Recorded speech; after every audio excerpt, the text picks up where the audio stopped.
So the sample marketing fee menu and the seller survey are both posted in both in the private member group and in the event Facebook group. So those are there for you. Highly recommend using both of those tools. The marketing fee menu is like magic. So just don't judge it, just use it and pick some numbers to go in XYZ and just make it your own. So this next session is, I made the comment earlier, I feel like I'm just like I struggle with every area of my business until I figure it out. And culture is definitely one of the things that I think we all really struggle with as team leaders, being part of a team.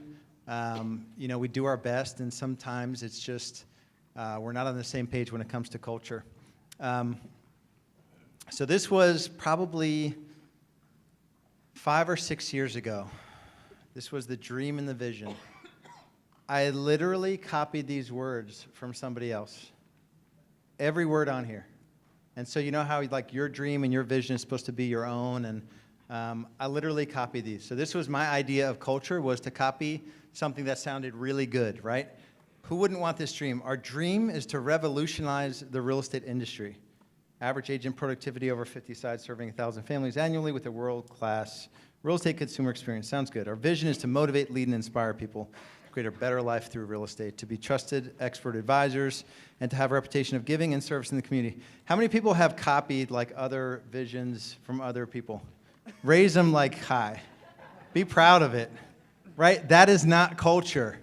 It is not culture, right? You're building something and you're part of something as a team member that is unique. I did the same thing with our purpose and our mission, right? Our purpose, and this sounds great, is to win the hearts and minds of the real estate consumer by delivering and managing the absolute highest level of emotional consumer experience in the industry. Copied. Our mission is to raise the bar and drive innovation in the real estate industry by selflessly serving and empowering our clients with the world-class consumer experience. And there's nothing wrong with these, because I think the intent was there. It wasn't what I was building or what my team stood for. And this one is probably the most confusing of anything. Who here has read the book?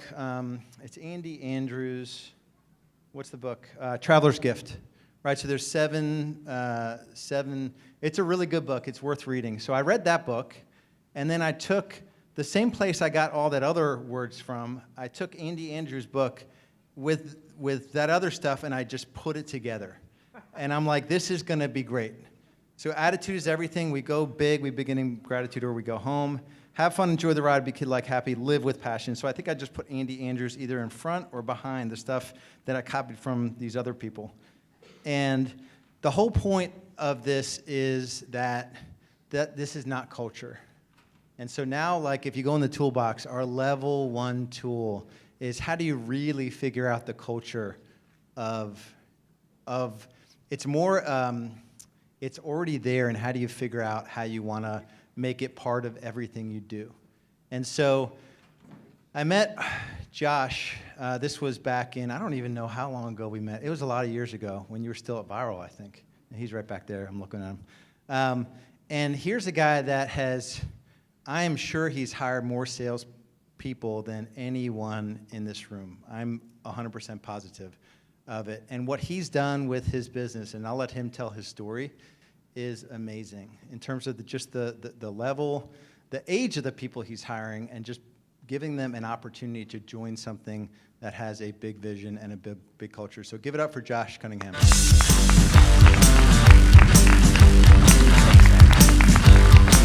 Let's give it up for Lars, guys, for into the first day. How about a heck of a first day? Great speakers as well. Keep it going. Come on. Come on for all the speakers today. I'm just lying. That was for me. Thanks, guys. Guys, my name is Josh Cunningham. I'm the founder and CEO of ROKRbox. Lars, thanks so much for being here. I'm going to get in a little bit more of the story today about how I got to the point where I'm at today, but essentially this is a talk on culture that drives success. Like Lars said, we met several years ago, but I'm going to rewind the clock for you so you guys can actually learn the full story of how I got to be here today, standing before you and sharing some ideas and some strategies. Like I said, first thing we're going to talk about is the rokrbox story. We're going to go behind the scenes. I'm not talking to you today about what it is that we do, but I'm talking a little bit more about the why and how we got to where we're at today. So not focused on the nitty-gritty, but just more culture, conversation. The next thing I want to go over is your talent engine, right? I'm pretty sure the B right here stands for business. Is that right, Lars? Yep. Okay. So we're talking about building businesses today, right? We're all entrepreneurs. And I think we heard a really great session this morning talking about, do you own a business or do you just own the place that you work? Well, what I'm going to talk about today, again, Robert Kiyosaki shares the difference between being self-employed and owning a business is, do you trade your time for money or do you own systems that people work for? So we're going to talk about that talent engine. How do you get people to work for the systems that you own?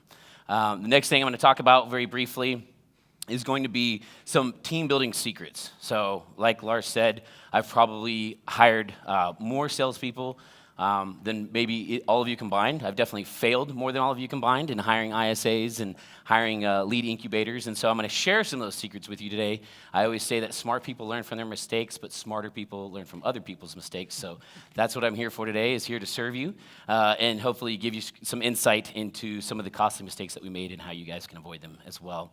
And then lastly, I'm going to give you some actual tools, some simple, effective tools that you guys can go home today or tomorrow or whenever you're going to get out of here before the hurricane and actually go implement some of these things in your business immediately so you guys can start seeing some results immediately, because that's the point of coming to live events. It's not that you can just learn and record a bunch of self-help notes and take them home and put them on the shelf so they become shelf help. The goal today is to take action. A great idea is only as good as the action that's taken behind it. So I'm going to give you some of those tools today. So let's begin with the big story. I always like to say that the definition of luck is when preparedness meets opportunity. And something happened to me in Las Vegas 7 years ago that changed my life forever. How many of y'all have ever been to Las Vegas? You ever heard of Las Vegas? Okay, good. So something happened to me in Las Vegas that changed my life forever. I met this guy right here, Frank the Tank Kluzitz, who is a viral client in the house. All right. I met Frank at a nightclub. We were at a Mike Ferry conference, and we just kind of hit it off, started talking about sales, entrepreneurship, real estate, but I didn't really know what it was that he did. So it wasn't until later on we connected on Facebook. I was following his company, Viral Marketing, which, of course, helps a lot of the top agents in the country stay in touch with their database. And, of course, this is 7 years ago. So this is social media, this is YouTube, this is viral marketing, like very catchy terms 7 years ago. And I'm like, this guy is onto something. And I saw his client list that he had, and I knew he was working with a lot of the top agents in the country. And so I said, hey, Frank, how can I work for you? But I don't want to move to Omaha, because that's where the company was based out of.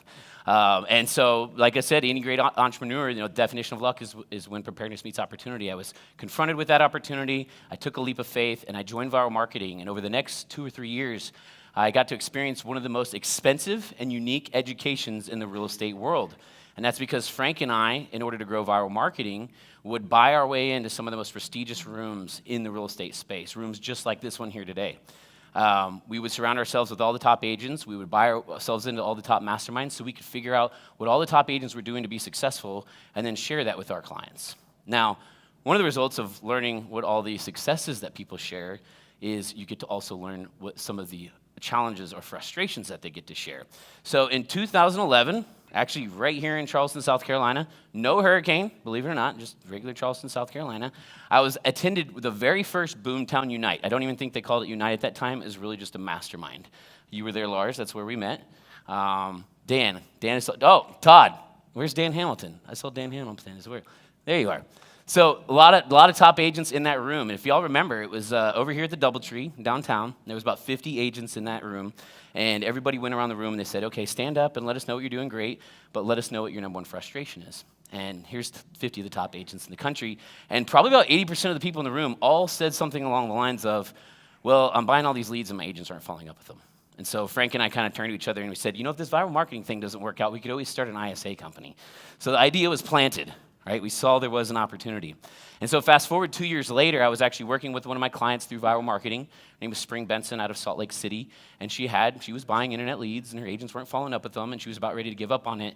And that was when I was challenged with another opportunity. She said, Josh, you're working with all these teams, these people that are doing the ISA. You know what works and you know what doesn't. Can you help me solve this problem? And I said, hey, challenge accepted. Let's figure this out. So I flew out to Utah, and we spent about 2 months applying all the hypothetical theories and models that all the other successful agents were implementing, and we trained an ISA on our team. And we said, all right, job's done. I'll take my consulting fee, and I'm just going to fly back to Texas, and everything is going to be perfect from here on out, right? Because that's how things work, right? No. Within about a month of the ISA making phone calls and getting beat up over the phone and seeing all the realtors run around the office cashing commission checks, guess where she went next? To real estate school to become a real estate agent, inevitably. And like any good organization, you never want to hold people back. You always want to move them forward in their careers and their opportunities. So, of course, we let the ISA move on and be an agent. And that's when I realized this is not a one-time project.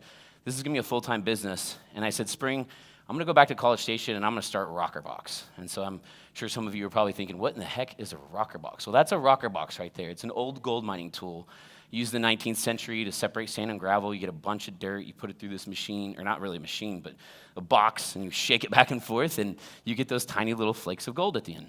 So essentially that's what we are in the real estate world. Is we're a professional service. We scrub the leads, we get all the dirt and the flakes of dust out of the way to find those gold nuggets. And so I share that with you just so you guys can understand where this culture talk is going to be coming from, the work that we are doing.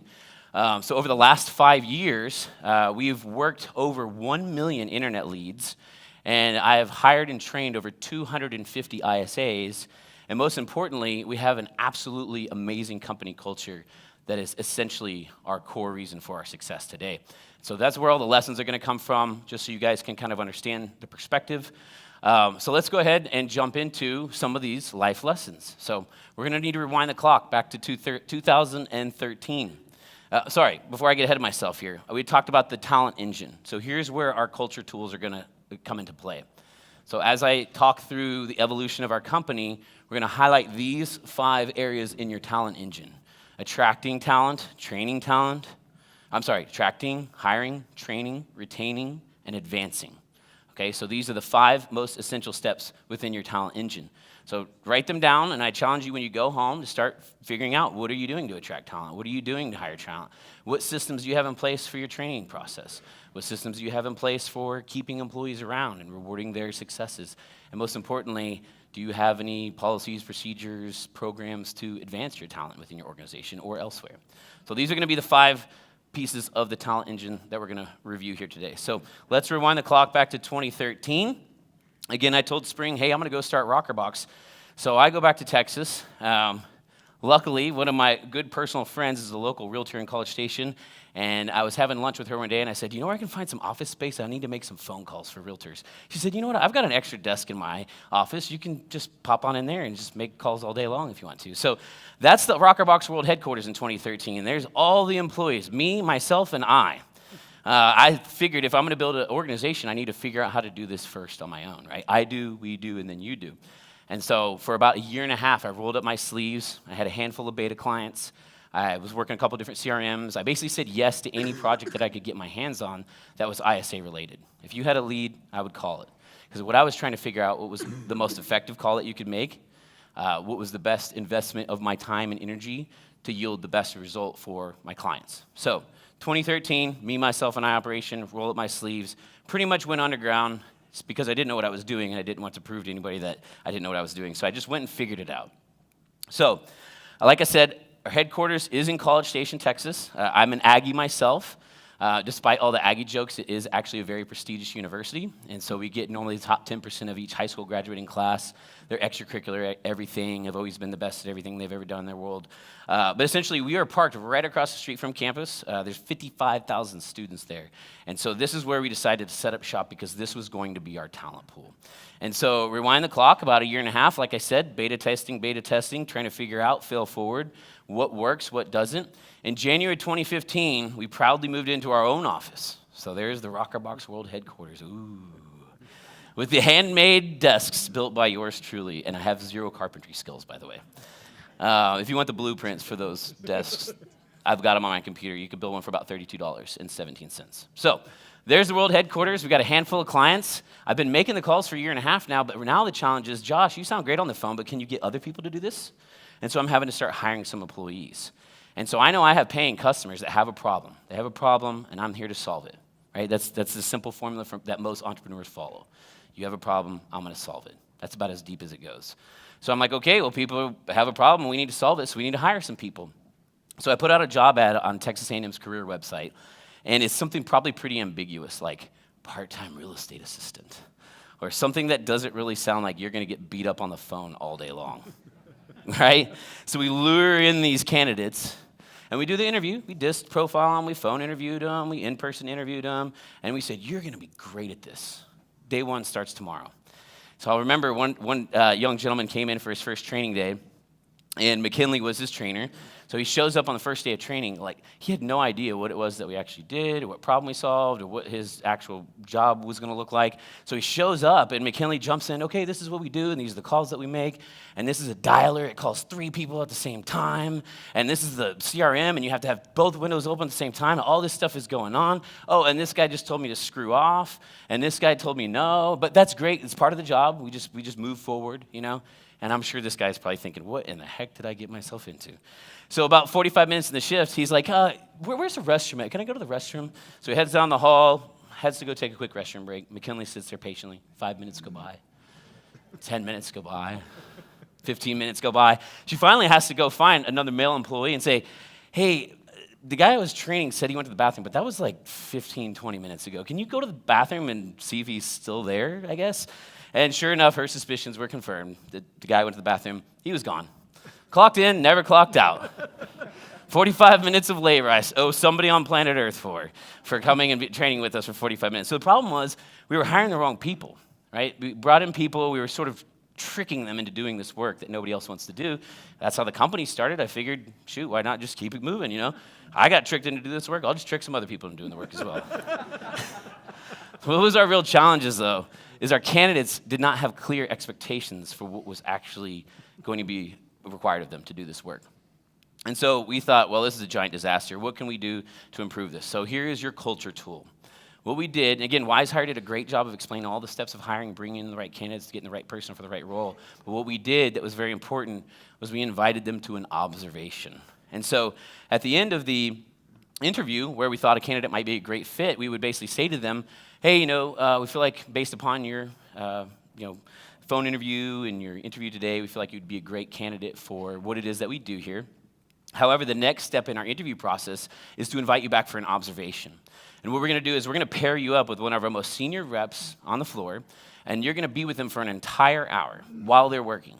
You're going to be paired up with them, and I want you to ask them every single question that you can think of. This is your interview of us, okay? We know you would be good at the work, but now we need to figure out whether or not you want to do it, whether you're going to be challenged by it. And so this is actually a Facebook live stream of a walkthrough in our office. This is kind of simulate what an observation would be like. And by the way, if you guys don't already like us on Rokrbox, I'm going to beg you to right now. Facebook.com/Rokrbox. Every single month, we do a live stream in our office, and we show you a different component of our business. So be sure to like us on Facebook, and you'll see that stuff come up in your newsfeed. But this is essentially a walkthrough of our office. We would pair that candidate up with one of the senior reps. We would say, this is the problem that we solved. This is how we solve it. This is the technology we use. This is a dialer. This is Mojo. These are our scripts. These are our dialogues. These are our objection handlers. This is this person and this role of the company. This is what we do over here. This is what we do over there. And it was a very, very, very clear explanation of exactly what's going to be expected of this candidate. And so I encourage each and every one of you to implement an observation in your hiring process, right? Why? Basically, the tragedy and the heartache that I put McKinley through, it was not her fault. It was our fault as an organization because we were not making it clear what the expectations were. So if you guys want to run highly productive organizations and you're going to require a lot of productivity from your individuals, bring them in. Don't lure them in and trick them into doing the work. Bring them in and show them exactly what it is that you do. And then what we ask them to do at the end of the observation is to write us an email and say, write us an email and let us know how well you would be a culture fit within our organization. And at that point, we basically get these persuasive essays from these candidates saying, oh my gosh, I noticed this, I'm attracted to this, I'm challenged by that, this is going to help me do this, I'm going to help the company do that. It's basically them selling us now on why we're the right organizational fit for them. And the benefit is we also have a lot of people that come through observations and we never hear of them ever again, which is great because now we don't have to waste any time into the training. We don't have to waste the heartache that McKinley had by having the guy disappear on her in the bathroom, right? And we also don't have to worry about someone just kind of going through the motions for the first 30 days before they finally find a reason to quit. Like, you want to challenge them on day one. This is exactly what the work looks like. Are you capable of doing this? Are you excited about doing this? Do you feel challenged in this role? And so that's kind of an observation of what it would look like. Of course, it would be a full hour that we would have with that candidate. So observation, write it down. Make sure you're adding that to your hiring process. So now let's fast forward. May 2015. That's the same office right there. That's the same rokrbox World headquarters. But as you can see, we're growing. I've built 3 desks now, homemade desks, and stripped 0 nails, or stripped 0 screws. I promise I didn't strip any screws. So the company's growing. We've got more needs. We've got more demands. So we need more talent. And so now we have a handful of employees in the organization. And again, we're bringing them in. We're showing them the technology we use. We show them the CRMs. We explain what problem it is that we solve so they have a general understanding of why they have a job and what contribution they're making to the world. But at that point, it starts to get a little more confusing, a little bit more detailed with all the different ways that you can do the same big problem. Right? You've all worked at leads. Does every single person have the same circumstances? Absolutely not. We're all different. So now you start coming into these, well, what happens when this happens? Well, what happens when that happens? Or maybe this person handles something this way and somebody handles something that way. And it's not just negative, but it's positive too. Maybe I handle an objection this way and then I just heard someone handle it that way.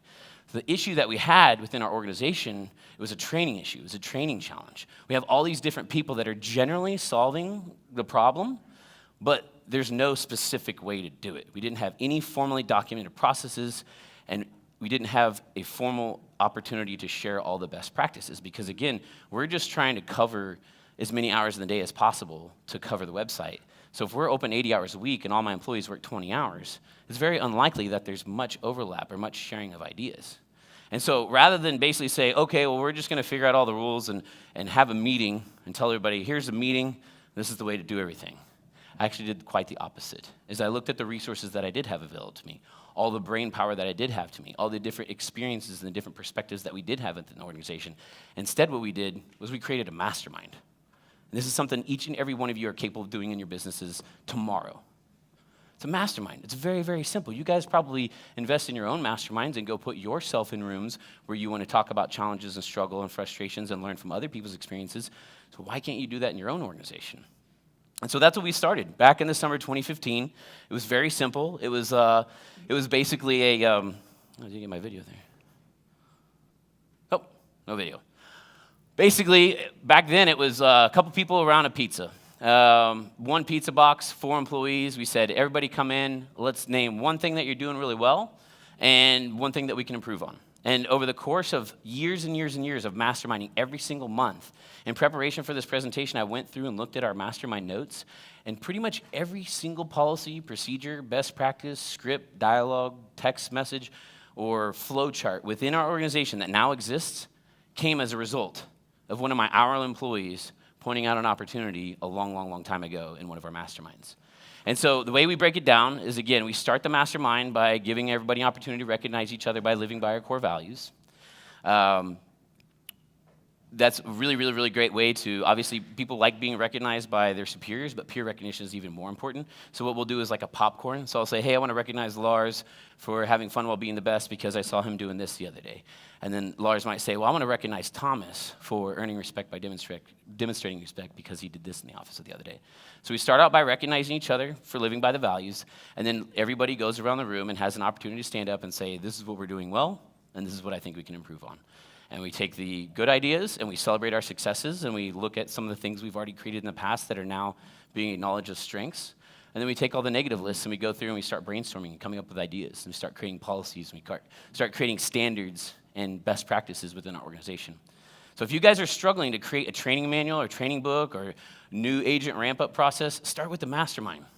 Every single person on your team, whether they've been with you for 1 day or 1 year or 10 years, they all have a different perspective. They all have different insights to share with you.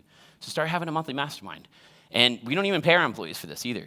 They donate their time. I lure them in with free pizza, yes, but they donate their time just because they want to show up and they want to know that their opinion counts and that they have an impact on the business. So I guarantee you could start this tomorrow with just a couple pizzas, inviting everybody to come in and say, let's talk about what we're doing well and let's talk about what we can improve on. And you guys start building a business together. Sorry the video didn't play on that. I hope the rest of them do. Let's fast forward to September 2015. So we had a really good summer, a lot of exponential growth that summer. We've now, as you can see, broken into the room next to us. We knocked down the door. We built out even more desks. We've got a whole bunch of people in there now making calls. We're sort of busting at the seams at this point. And we had a really, really, really great summer. Our observation was helping us bring in the right candidates. Our mastermind was helping us start to document and have more specific best practices and policies and training materials. But something happened in September of 2015, happens every year in September in College Station, as the fall semester starts back up. And so, again, we're hiring all of these young professionals that are students as well, and as soon as the fall semester picks up, all their extracurriculars pick back up, maybe classes that they haven't been in that have bear a little bit more workload pick up. Football's a religion in Texas. Football season starts in the fall. And so the problem that we had was all of these employees were really excelling at their role at rokrbox, but as soon as all these other priorities in their life came up, they just saw rokrbox as just a part-time job. I clock in, I clock out, I get a paycheck. And so we had quite a bit of turnover that fall. It was pretty tough on us because we'd invested so much to create these really good quality, talented callers, and yet we had failed them because they were just looking at it as a part-time job. We had failed to let them know that this was the first step in their young professional career, that this was going to set them forward to be more successful in their life than any class that they can take across the street, that the skills that they're going to learn and the experiences that they're going to have in this environment are going to set them up for multiple job offers or wherever they want to go in life. And that was a failure on our behalf as an organization. We didn't make the work fun, we weren't making it meaningful, and we didn't demonstrate the fruitful possibilities that they could have in the future by applying themselves. So again, our solution for this, at that point in time, I was actually here in Charleston again. There was actually a hurricane at that time. We'd just come in after the hurricane, Boomtown Unite, and one of the keynote speakers gave a presentation on culture and said, hey, if you're trying to stay in shape, you can't just work out really, really hard one day a year and expect to be in shape all year long. You need to go and have consistent, regular workouts. And so his message was that you need to have consistent workouts with your culture and your organization, and a really good way to do that is with a daily huddle. And so again, I'm a fan of not just creating really great ideas, but actually taking action. So we went home and immediately implemented a daily huddle. So this is essentially what a daily huddle looks like. Actually, that's a blank black screen. If you like us on Facebook, all these videos are on Facebook. Just go to Facebook and then click on videos, and you'll see all the videos. Again, I apologize. I went to great lengths to make sure these would play, but technology doesn't always work out the way we want to. So basically, what a daily huddle consists of is 4 different steps. The first thing is recognition. Again, everybody loves being recognized, whether it's by your superior or by your peers. So in our organization, we're a highly productive sales environment. So we're doing lots of calls, lots of contacts, lots of appointments, things of that sort. So essentially, we have lots of numbers that we can report. So there's core values, there's things that are necessarily intangible, but then there's also very tangible things that we can report on the productivity numbers. So have some types of numbers that you can report in your organization so that you can get together every day and ask yourselves, who had a great day yesterday? Who had a great day today? What are those metrics? How do we record those? The next step is your education in the huddle. So every single day, we should always be showing up to work and becoming a better version of ourselves. So there should be something that you start off the shift with as an education piece to, give them some insight as to, what are some of the best practices that we're going to have today, whether it's a script or a dialogue or an objection handler, or maybe there's some new information in your industry or your market or something to share that you can educate your team on and get them excited about what they're about to do, the impact that they're about to make in the world. Again, you're not just showing up to work to just do the same thing over and over every day. You want to grow from shift to shift. So education. The third portion of our huddle is then the connection portion. A connection portion allows each and every one of the team members an opportunity to talk about something silly, wild, or wacky from their past. The easiest way to start these conversations that I found is to go to Amazon and order these dinner party conversation starter decks. And they have these random wild questions in there about, favorite things from your childhood or kind of goals, lofty visions, different things that you have. But they're very thought-provoking questions so that you can engage with each other. I mean, a lot of times it's a self-reflective moment where you kind of learn something about yourself. But again, these are all people that you go to battle with every day. You're on the same team. You're part of the same organization. So it's a really great opportunity to learn from each other about what things you have going on in your lives from the past, from the future, what you're motivated by or what you're thrilled about. That's the connection card. And then the last piece is motivation. So again, we're all about to go to battle, about to break the huddle. What are we trying to accomplish today? What metric do you want me to high-five you and hold you accountable to and help you celebrate your successes and help you become better? Is it a call number? Is it an appointment number? Is it a closing? Is it an administrative task? What type of standard do you want me as your peer to hold you to so that we can know if we're succeeding and getting better each day? So those are the 4 components. Again, recognition, education, connection, and motivation. And then we break our huddle. That's again, something each and every one of you can implement to your business. If you're not already doing a daily huddle, you need to at least do a weekly huddle. If you're not doing a weekly huddle, you need to do a monthly huddle. But again, the purpose of constantly introducing and infusing into your culture what's important, daily huddle, really, really, really easy tool to do. So now let's continue to walk along the journey to August 2016. I had a bucket list item that was on my itinerary. One of my best friends told me about this most amazing trip he'd ever been on in the entire world. It's called Yacht Week. A bunch of people rent these private chartered yachts and sell these very remote locations in the world. And so I was booked for summer 2016. I was going to Yacht Week, Greece. I was going to be gone, like off the charts, like off the grid. No internet, no phone, no cable, no none of that. I was going to be on a yacht selling the Greek islands for 10 days. Sounded like a really, really exciting thing at the time when I booked it in the fall of 2015. But about 3-4 months before the trip actually hit me, I was kind of having a miniature panic attack because I realized that, like most of us, I was way too tied to my business. There was too many things in the business that only Josh could do. How am I going to solve this? Am I not going to go on the trip? Well, I had to realize what my failure was. My failure as a leader of the organization was I had not empowered my leaders so that I could achieve the personal freedom that I wanted in my life. And I think that's why we all start business, right? We become an entrepreneur, we create business because we want to create freedoms in our life. We want to create opportunity, whether it's a freedom to sit on the couch all day long or whether it's a freedom to build homes in a third world country. Again, the more wealth that you build and the more opportunity you create for people, the more freedom you create. Well, here I had built a business, but I was not free at all. I was very much tied to it. I was very much enslaved to it. There was way too many things that only Josh could do. There's no way I'm going to go on this trip. So what was my solution? Well, my solution was to make that investment, was to look at the next layer of people within my organization, the future leaders of the organization, and to make more of an investment in them. We were hiring the right talent. We were training them to do the job. We were getting them to stick around now for a really long period of time. But again, we weren't empowering the leaders to take the next step in their career. And so what we created was a leadership workshop. And the very first leadership workshop, I actually took my most senior reps and took them on a cruise. So about 3 months before I went on my trip, I took them on a trip, and we spent 3 days on a cruise ship talking about all the things, that laundry list of only things Josh could do, and we thought about who could do those and who would be responsible for them and how we could document how they were being done and how we could make sure in the future that somebody else could do that. We created organization. We created policies. And again, this was an investment that we made in our leadership. And it's something that continued after that. So what we now have today is more black boxes, also known as leadership workshops. And essentially what we do is we take all of our leadership team out once a month, and we take them to a local bar and grill. And again, this is unpaid. They don't clock in for this. They're showing up and donating their time. Of course, we bribe them with food, and then we take them out for drinks afterwards. But this is a 3-hour deep dive into actual skills that they need to work on to become better leaders, to help not just do the work and not just stick around and do the work for a long period of time, but to create future leaders within the organization and make the people around them better, right? Dan, you mentioned earlier, C talent drives away A talent, right? When you have a leadership workshop, iron sharpens iron. You have A talent that makes A talent even better.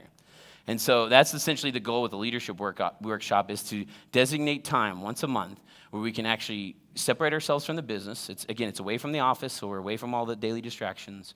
We go somewhere else, and we actually identify maybe 1 or 2 skills or 1 or 2 questions that we have about our business, and we break up into groups, and we do role plays, and we do real deep dives into actual skill-building exercises. This isn't a meeting, again. It's not a mastermind. It's not a brainstorming session. It's actually practicing skills as leaders and people within our organization that need to lead our talent and make them better at their jobs as well. And so that's a leadership workshop. That's another tool that I teach. Again, each and every one of you, I know a lot of you have brought in your key personnel here. That's an example of kind of a workshop, right? Investing in your talent, showing them that you want to invest in their future and create more opportunity for them. If they're right here in their career and you can help them get to that, right? Now you're growing a business together as well as your career. So again, that's what we've been able to accomplish through our leadership workshops. And it's great because we've now actually, several years later, retained several of our employees that started with us as a part-time caller. They're now managers within our organization. They're account managers. They work with clients. They lead our floor. They do invoicing, payroll, all sorts of things within our organization because we've created our own leaders with our organization by investing in them month after month after month. And what's also exciting is a lot of these students that are graduating, in a day and age when a college degree isn't really as valued as much as it used to be.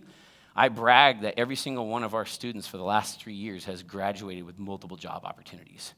And I think a lot of it comes as a result of this continued investment that we make into our talent. And so I want to take a step back again. We talked about the talent engine earlier.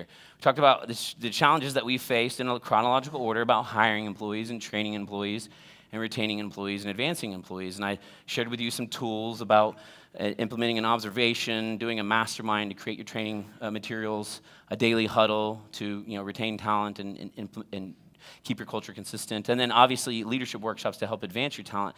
But the reason why I haven't talked about attracting is because this is actually the order that it really hit me as a realization in my entrepreneurial career. Is when I was challenged with the opportunity 5 years ago to help follow up with these leads that weren't being followed up with, I was simply providing a solution to a problem. And the way that we attract talent in our organization is, again, through culture. Again, that engine, every single aspect of the engine is driven by culture.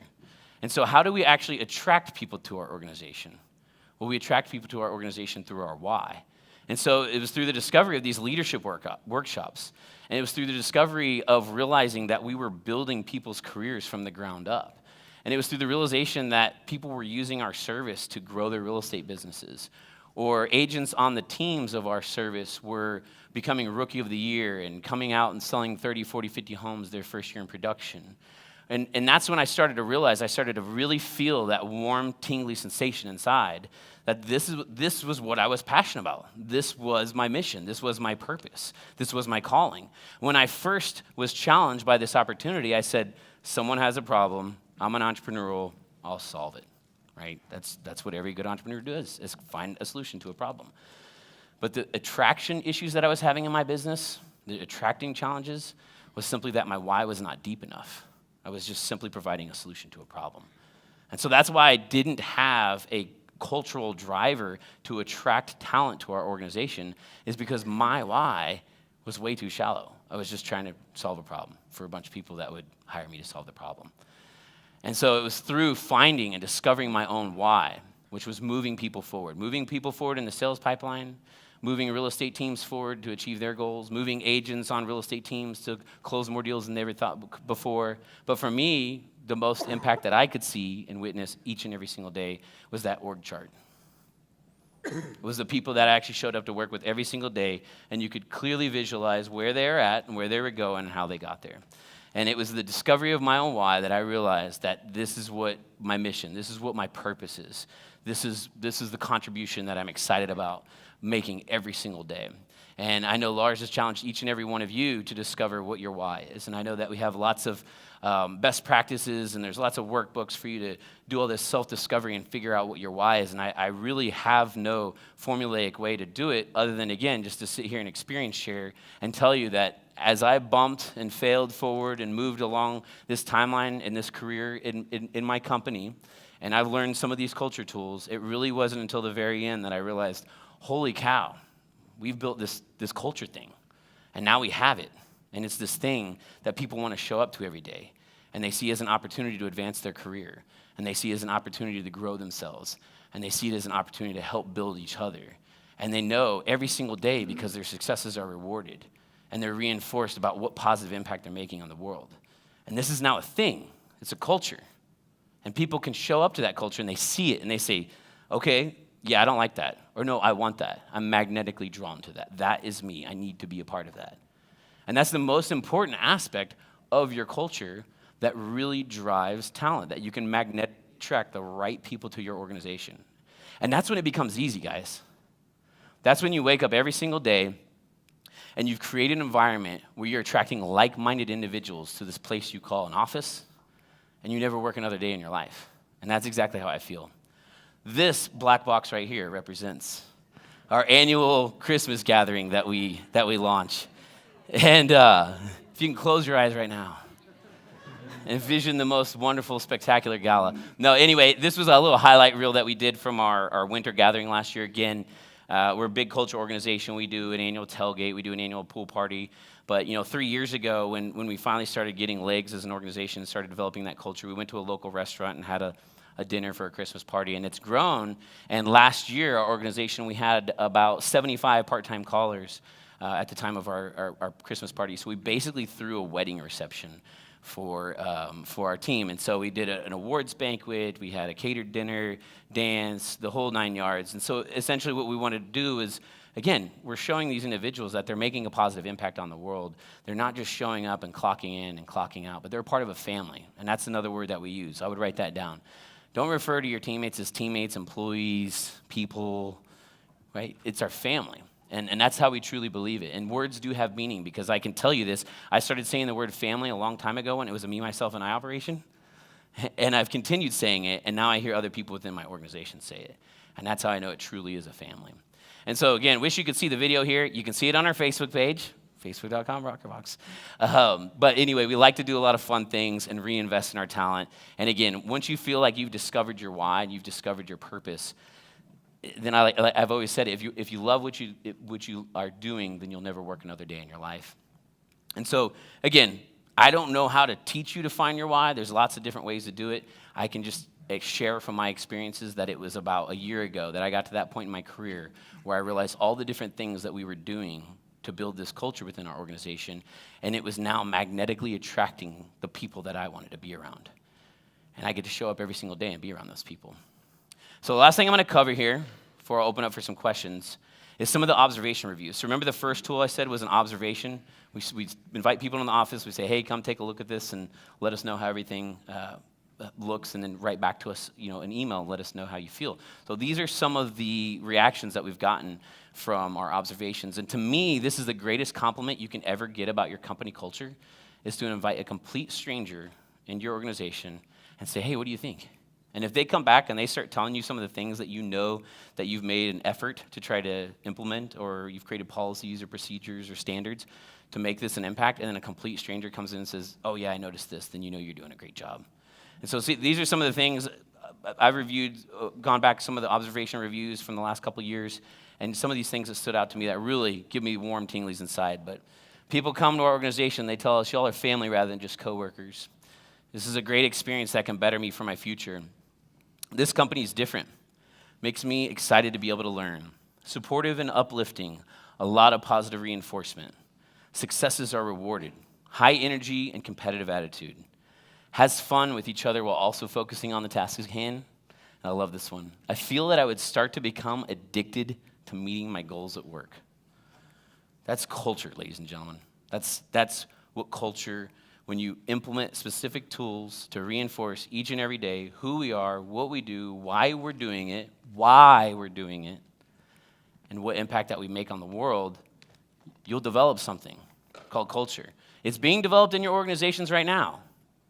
How big of an impact are you making on it, though? What are you doing systematically each day, each week, each month to reinforce the culture that you want to show up and be a part of every single day? And so these are some of the observation reviews. Again, this is people coming in from the very first step. They've never worked a day of their life in ROKRbox. So I want to take a moment and share with you the end result of some of the impacts that we're making on these individuals. This is a text message from one of my former employees. And he started with us about 3 years ago, just like any other typical college student, just looking for a part-time job, and grew with our organization significantly over the last 3 years. Graduated with multiple job offers. He had job offers in January, and he didn't even graduate till May. And got out of his, walked the stage, got into his training program, sent me this text message the other day. Hey, Josh, just wanted to reach out and reiterate how valuable my experience at ROKRbox has been. Gaining experience interacting with clients, making presentations, and working with executives really showed its value during training. None of the other presenters stood a chance. Can't wait to see how ROKRbox is doing in a couple months. So he just graduated from his training at his new job. He said, none of the other candidates stood a chance. And to me, that's exactly what I'm looking for. That, to me, I didn't know when I first started the organization because I thought I was just an entrepreneur and I was just trying to solve a problem. But that, to me, is my purpose, is to move people forward in life. whether it's through a sales pipeline, whether it's through a CRM, whether it's through my organization, or whether it's through another organization. To me, my mission and my purpose is to move people forward. And this company now that I built from scratch with little 2x4s and particle board desks is proof that if you put your mind towards something and you want to create this imaginary world where a bunch of like-minded individuals get together and they challenge each other and they have positive reinforcement and they grow together and they make a positive impact on the world, even in a business as unsexy as calling internet leads, it is totally possible. So guys, I'm going to give you an opportunity right now to start putting these to practice. You can give me some recognition and hold me accountable. Guys, do you feel like I gave you the ROKRbox story, the good, the bad, and the ugly? Yes. Did you learn about the talent engine, the 5 steps that it takes to get people to work for the systems that you own? Yes. Did you learn some costly mistakes that you can avoid? Yes. All right, and lastly, you got some culture tools that you're going to go home, take action, and implement to your business immediately? Yep. All right, thank you. All right.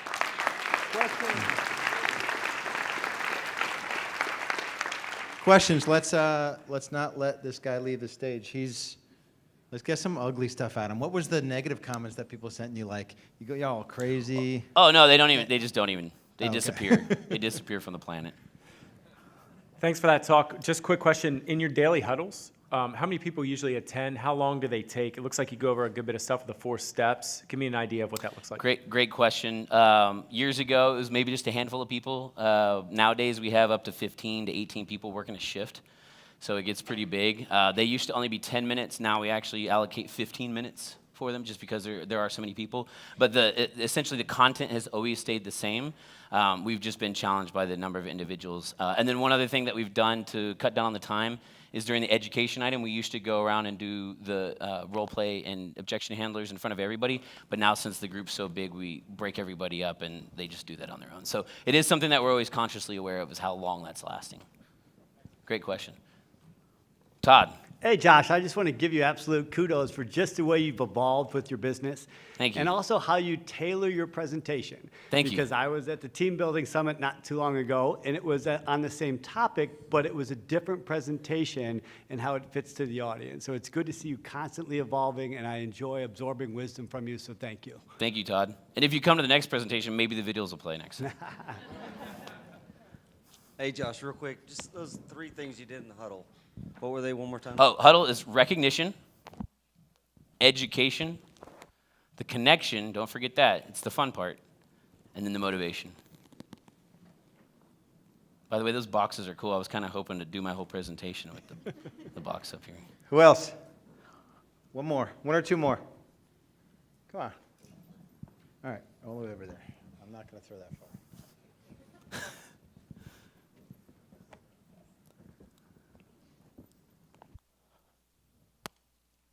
Hey, simple question. What were the name of those cards? The conversation starter. They're like cards? dinner party conversation starters or something.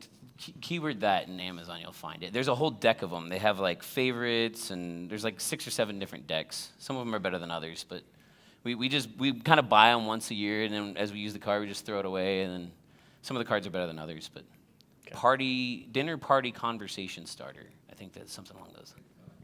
Thank you. One thing that I didn't realize this is how you built it, but I do it, we do it, you do it. I didn't know that you actually did it for like a year and a half. Yep. Just slogging out Yep. the calls and living in I feel like as team leaders, we struggle a little bit. I mean, you've kind of niched yourself into like, we're going to do home search leads, or you kind of like 90% your business, I don't know if there's a question in this, but how would you recommend, when there's like 5 or 6 different lead sources that we can go after as team leaders, is there a way to do it where like you don't have to be the one to master it? I think what I'm looking at mastering was, again, if I wanted to I'm building a human capital organization. And so when you're building a human capital organization, you're essentially trying to clone humans, which I don't know if it's illegal or just scientifically impossible, but it's not happening right now. Lucky for us. So the only way that you can essentially like duplicate human activity is through a culture. So it wouldn't necessarily even need to be the work per se. It would just need to be the culture. So for us, it's a very productive work environment. So for me, I had to learn what a productive work environment is and actually do that work. So maybe it doesn't necessarily have to be a super granular on like, oh, now I know how to work a Craigslist lead on this CRM. But if I wanted to create a productive work environment, then yes, I needed to become a master of what that productive work environment looks like. Any other questions? All right, give him a round of applause. Thanks, guys. All right, so we are done. Good work. We're done with day one. What'd you guys think? It's pretty good when you can be at the conference that you are putting on and have like a half book full of notes of just good stuff that I'm learning. So.